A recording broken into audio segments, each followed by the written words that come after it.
Hey, what's up, everybody? Thank you for tuning in to today's first TEDx Alexander Park live stream series. We created this series because we wanted to highlight ideas worth spreading. We want to be able to promote the main event that we will be hosting in Sugar Hill on February 25th, 2023, and just spread a lot of love and goodness around the world. We know that there's a lot of hatred, a lot of division, a lot of opposing opinions.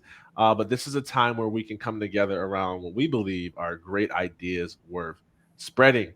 So, if you know someone who has an idea worth spreading, know someone who would be a great guest for the show, feel free to have them head over to TEDxAlexanderPark.com. Again, that's TEDxAlexanderPark.com. It's right there on your screen. And they can just fill out an interest form on our contact page on the website. Our guest today is none other than Mayor Brandon, who, man, I can't even remember how we met. Actually, I do. It was through Amy at what was the name of that meeting? It was a Rotary Club meeting. Rotary Yep. Club, Rotary Club. I almost said Kiwanis, but at the Rotary Club meeting, and there's always great people when you get to networking events and things like that. But there's those people that you really resonate with on a deeper level. And there was something about the way he carried himself. I didn't even know he was the mayor at the time, and just struck up a conversation and started to hear his heart for the youth, and we connected on that level. Had an additional conversation, and here we are today partnering to bring this event to the Gwinnett County and the Metro Atlanta region and hosting it right at the Eagle Theater in Sugar Hill. So I couldn't be more excited. I wanted to take this opportunity to let you get to know him a little bit more and hear his heart around why he chose to partner with us for this event.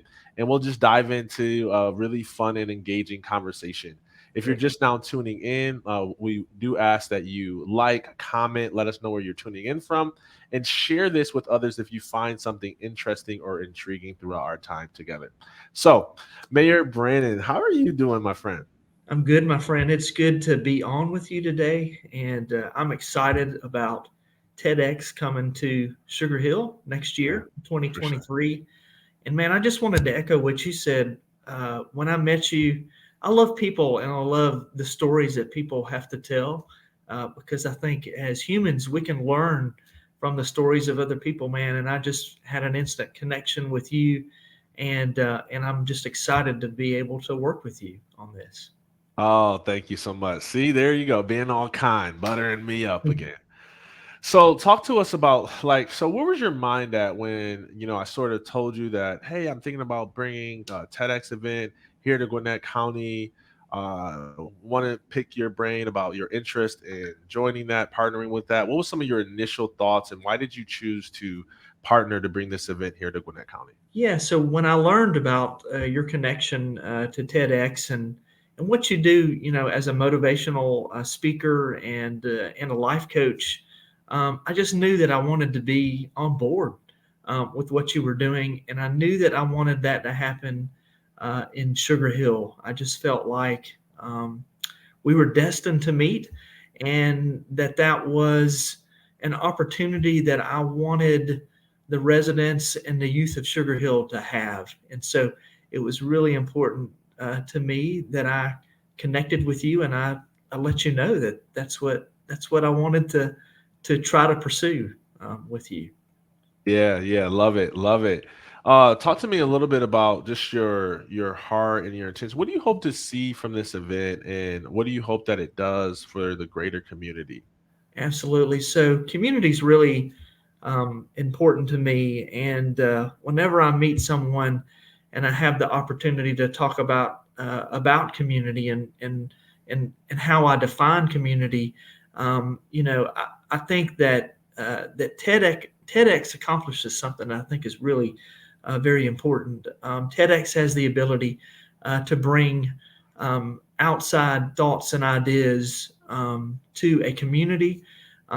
It has the opportunity to expose youth to those thoughts and ideas. And I want youth in our community to know that there are different thoughts and ideas that exist out in the universe, and that it's okay to have conversation about those different thoughts and ideas. And I want the youth in Sugar Hill to have the opportunity to be exposed to that. Oh, I love it. I love it. Let's take a kind of a detour here and go back to just you and a little bit more about your story. Talk to us about how you got to where you are today, and just let us know a little bit more about who you are. Yeah, so since I was a very young age, I've always had an interest in elective office, in public service. It's just something that was planted on my heart that I have not been able to run away from my entire life. And so I have always pursued opportunities to be engaged in my community. And about 20 years ago, I chose Sugar Hill to be my hometown. And I've always said, your hometown doesn't have to be the place where you were born. Your hometown is a place where your heart is. Mm, And when I came to Sugar Hill, I just knew it was a special place. mm. And so I have dedicated my life to kind of pouring my heart and soul into this community. And I want it to be the very best that it can be. And so that's kind of what drives me and what I'm passionate about. I had the opportunity about 9 years ago to run for city council and was elected. And then this past January, had the opportunity to run for mayor. And so I've been in that role in about 9 months. And man, what an awesome opportunity it is to just continue to try to motivate and encourage my community to be engaged and to live out their passions as well. And I'm sorry I got a little emotional there. I didn't expect that, but it That's happens. good. Hey, I'm the best guy to get emotional around, man. I'm Yeah, always crying on my live feed, so my audience is used to it. So they're probably like, "Ah, you're fine. You're good. good." One of the things that's coming up for me that was interesting to me, and maybe it probably is 100% my perception and experience. There is like this belief that when politicians get involved in things, there's always a political agenda. And from my conversations with you, we never talked politics. We weren't trying to leverage this to give politicians a voice. And it was one of the things where, although you're very passionate about it, you recognize that it's not something that you have to force or um, try to manipulate to get your way into an opportunity. And so, one of the things I wanted to just ask you about is that how do you handle building relationships with people who often view politicians as folks who have hidden agendas? Yeah, it's difficult, and it's particularly difficult in our country right now Yeah, because I think things are very polarized, and so there's a mistrust of politicians or elected officials, and even city officials, people that just work for government. But I think politics is a platform for individuals and groups to accomplish things that they want to accomplish in their community. And when I approach individuals in our community, um, I try to help them understand that it's a partnership that we have to work on together. That it's not about me. It's not about the title of mayor or the title of city council. It's about an opportunity to partner together to move our community forward. And I think when you can help them see that perspective, I think sometimes those barriers can be broken down. Um, like I said, this is a very difficult time, I think, in our country, and we've got to continue to just kind of break down those feelings of mistrust. We've got to get past that. I agree. I agree so much, and I do appreciate just how you've been. From my experience with you, never since the hidden agenda, always focused on servant leadership and how you could be of service. You always can tell the truth about people based upon how they treat others and how others treat them, especially how they speak of them when they're not present. And I've gone over to the downtown Sugar Hill area multiple times, and some people knew of me and our relationship, and some didn't. And to hear them still speak well of you and the community was just such a huge blessing for me. And so I did just want to like honor you for that and say thank you for being genuine, and not that you're perfect, but doing your job to keep your intentions pure. It really makes the world of a difference. Let's go ahead and say hey to our friend Fraser, and I see my wife Brittany and four other people tuning in right now. Hey, thank you, all the way from Scotland. You know, I almost went to Scotland, but I had a speaking engagement, so I wasn't able to go to an event that a friend of mine, Ken Jocelyn, was hosting in Scotland, or we would have been able to cross your paths. But I think it's a great time since our friend from Scotland's tuning in, just to address the bigger picture here around the broader TED community. You know, having an independent license to be able to elevate voices within our community and elevate our community as a whole. There's also this broader community when we upload our speakers and entertainers and performers videos to that YouTube channel, and we become part of that broader global TED audience. And I'd like for you just to speak to that a little bit. What do you hope the world learns about us? Yeah. Um, I hope the world learns that, again, there are other thoughts and ideas outside of their local community. Hmm. And the great thing about TEDx, and the great thing about, honestly, anything that you can do to encourage, I think, that lifelong learning, which I think is important in all of Hmm. us. I think that just opens up an entire world for an individual, and I hope that uh, people internationally through this forum can learn some things from us, and I hope that we can learn some things from them as well. We don't have all the answers here in Gwinnett County. Um, Yeah, you sure? You sure about that? You don't have all the answers? far from it. Um, and and I'll say this too. By the way, I have been to Scotland. Uh, Beautiful country. Mm, So much to learn from them as well. So I think that's I think just that pathway of learning that can take place, you yeah, know, between individuals and between groups and communities. I think that's exciting. yeah. One of the things you touched on was lifelong learning, and it sounds like that is a core value or principle that you live your life by. Are there any other key foundational principles that you would say has attributed to the amount of success that you've been able to have in your life? What Yeah, are some of those? absolutely. And uniquely enough, I have the opportunity to speak to some fifth graders next month, and I created a PowerPoint, and one of their questions of me was, what are some key attributes that they're going to need when they become professionals or when someday they become mayor? What are some key attributes that they're going to need to have personally in order to be able to be successful in what they do? And lifelong learning is one of my number one things, and Mm, you've touched on that. I think collaboration is really important. We mm, weren't made to live or to accomplish things in society in our community by ourselves. We were created by our Creator to be team players, to collaborate with other people.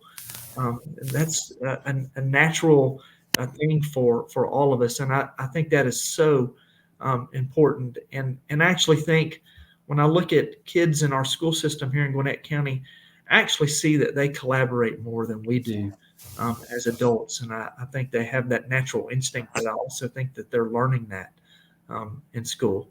I think the other thing that I always try to say I think is so important is that we have to be open-minded about other thoughts and ideas, mm. and through listening to others and their experiences and their stories, it helps us grow as individuals, but it also I think it helps the community as a whole grow, and that's also very important.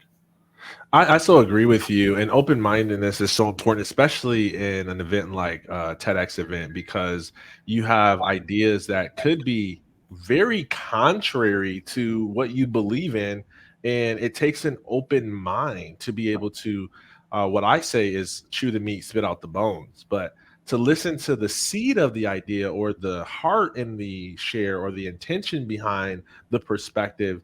And I wholeheartedly agree that one of my things I find myself saying is that we are so focused on what we are, how we are different, that we miss how much we have in common. Right. And I feel like if we could just focus on the things that we can agree on versus hyper focus on the things that we disagree on, man, our world would be Yeah. such a better place. But what do you see are some barriers to why people aren't more open minded and collaborative?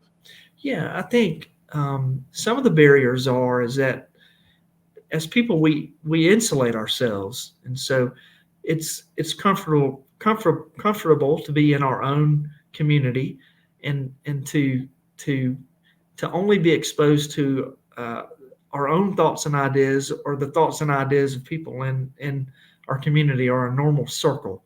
And I think that's a huge barrier for individuals, that we've got to, as individuals and as a community, we have to get past in order to kind of move forward and to progress as a society.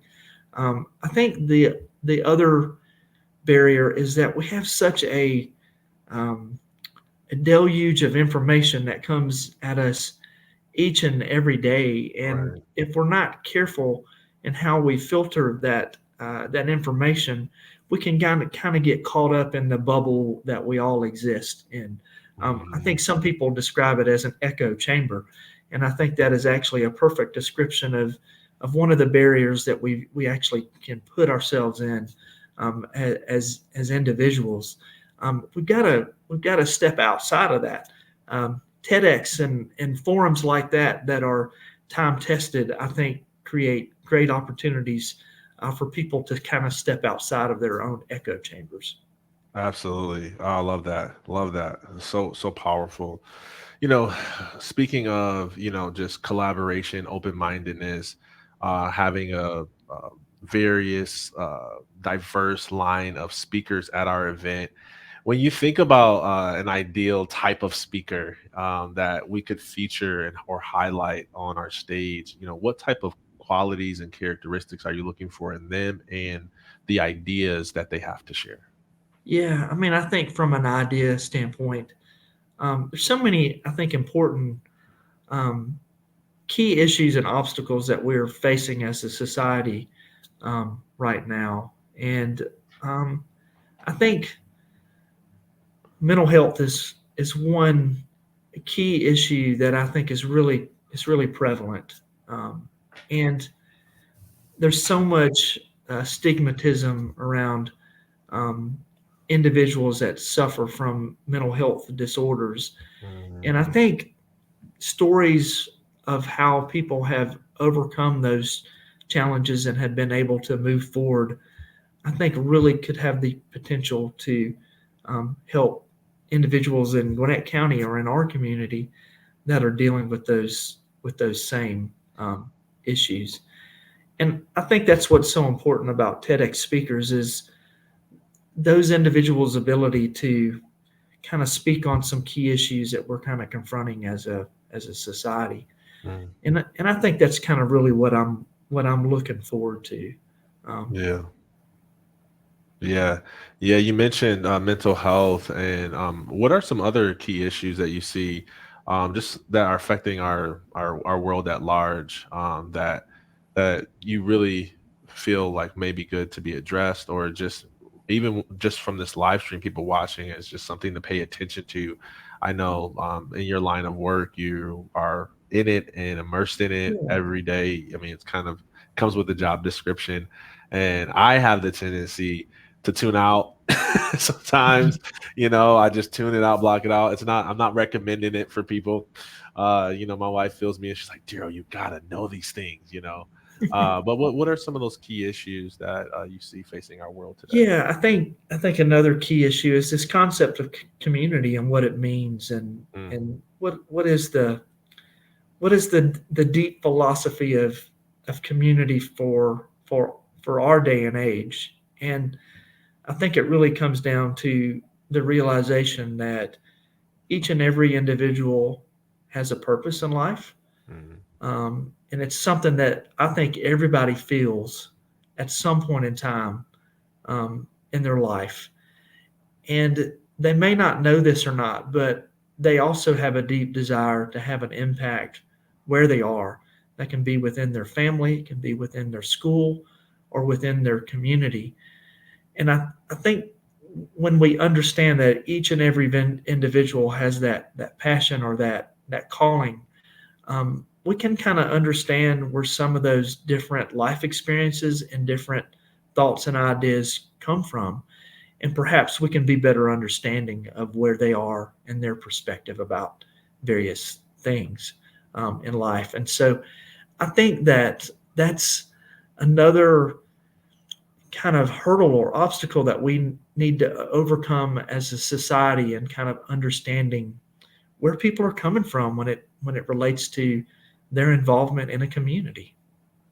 yeah, I agree. Community is something that's hard to define. It's something hard to cultivate, especially the more diverse you are. Sometimes it can be challenging, and obviously, Mhm. it also can be more beautiful.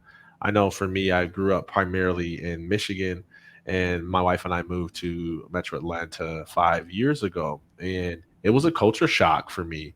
Primarily we had white people, black people, and a little bit of Mexican, but I wasn't Mhm. used to such a diverse population here. And I came down here, and I'll never forget. I tell this story, it's embarrassing, I should stop telling it. But I go up to this black person, I'm just like, oh, cool, what up though? I'm like shaking them, trying to dap them up like I'm back in Jackson, Michigan.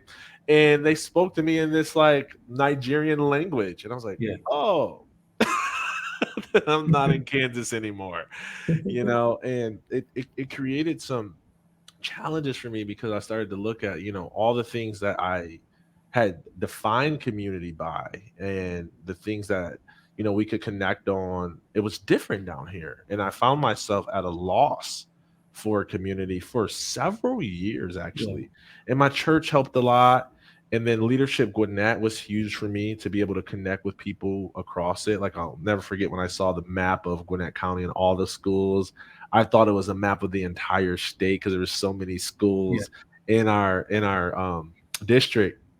And I'm not used to that. We had two high schools, and there's like 16 here, and it's Yeah. just crazy. But as I started to get involved a little bit more and see where people hang and how people connect, it went from being a place of contention to being a place of really openness and curiosity, Yeah. and beauty, that I never could have expected that I would be able to have these cultural and community experiences, that had such rich culture involved, in traditions that were outside of the experience in which I was raised. So Yeah. definitely get that from.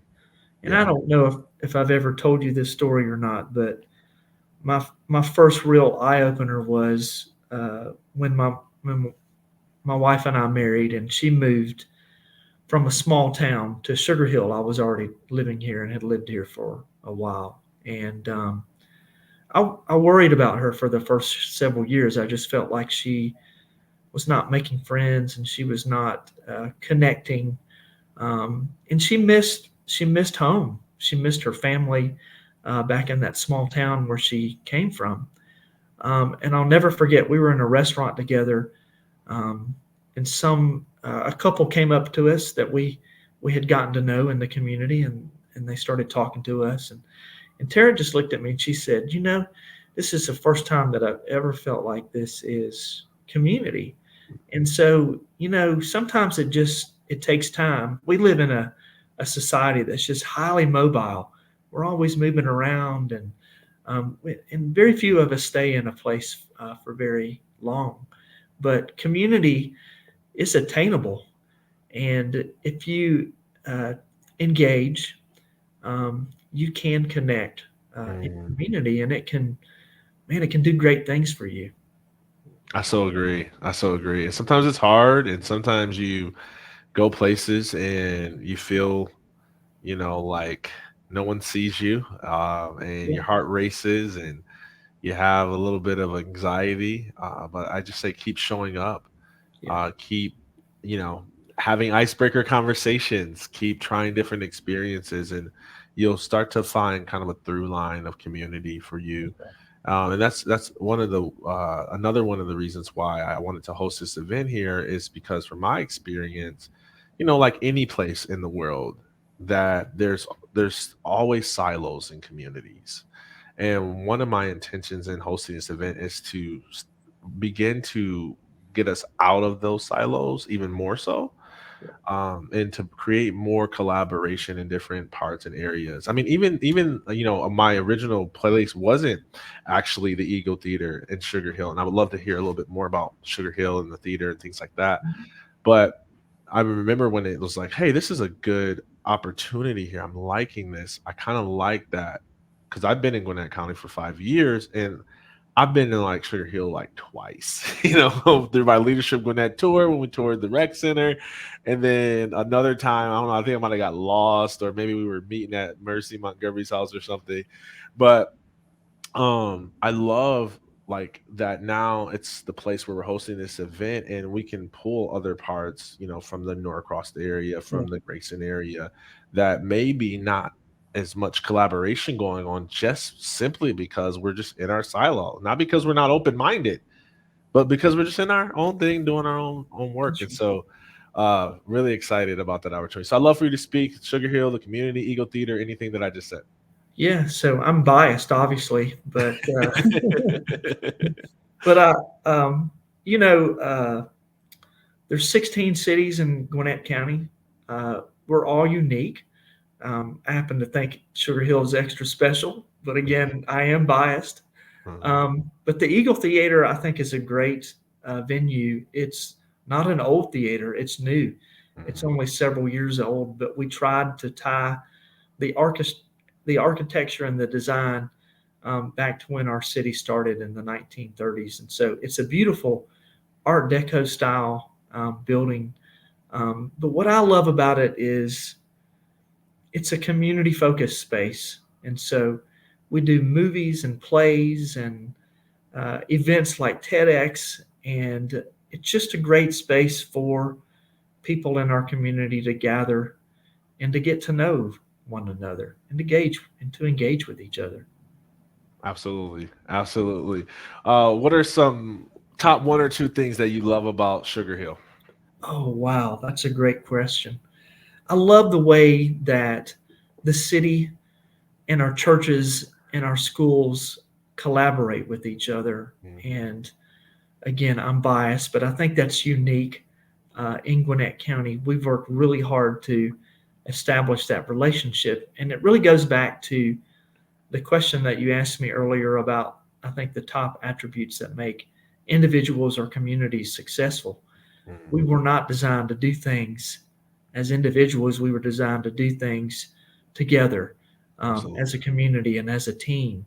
And we could not do what we do in Sugar Hill without that collaboration between those three entities. I love our history, but we're not like some communities that were too tied to our past.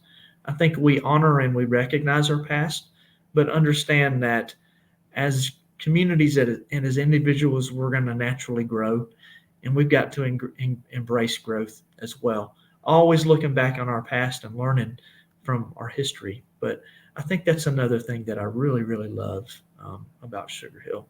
And I just love the people of Sugar Hill. I have said this for many, many years. I can drive through this community and I feel this community. It's the Mhm, strangest thing, but I can feel community when I drive through it. So, mhm. I agree. We were spent some hours in the hot sun there at the Sugar Rush Arts Festival, connecting with thousands and thousands and thousands of people as they came through to explore and to connect. And you could feel it, the love, the energy, the freedom. We were right by the bounce houses, and I know at some festivals that it's something you have to pay for. It's like $20 a kid or something. And so there were several families that came over thinking that we were the ticket booth, and they were like, "Oh, is there a cost?" And when I said no, they were just so excited, like, "Oh my gosh, what?" And they ripped and ran for hours and hours and hours. And Just the again, I can't understate the diversity, not just in ethnicity, but in lifestyle and socioeconomic status. Like there was so much diversity there that the community attracts, and it was beautiful to be a part of. So thank you so much for your belief, for your partnership, for your support in this event. Any final thoughts that you want to leave the audience with? No, I said I started to say no, but yes, uh, I'm just excited that I had the opportunity to meet you and to get to know more about you and your life story. And if anything, that's a blessing to me. But I'm excited about TEDx. I'm excited about next year. I can't wait for the residents, particularly the youth in our opportunity, to have the opportunity to be exposed to some thoughts and ideas that are in the outside world. And I want them to know that it's okay to talk about those different thoughts and ideas, but I want them to know that this community is a safe place for that, Mm, and that this is a place that they can call their home for as long as they want to call it home. that's perfect. I love that. This community is a safe place for that. Wow. Wow. I so believe that. And that carries weight. I think that people need a safe place to share ideas in such a hypersensitive culture that will, what do they call it, cancel you at any moment's notice, to be able to come and share your biggest, brightest, boldest idea, and to know that you can do so in an environment of safety, and that there are guidelines that TEDx has provided for us and that we follow that makes it safe for people to share.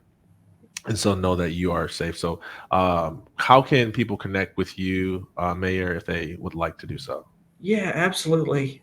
The best way to do that is by through email. And I hate to give my email address out just because it Uh sounds oh, so here it mean. comes. The floodgates.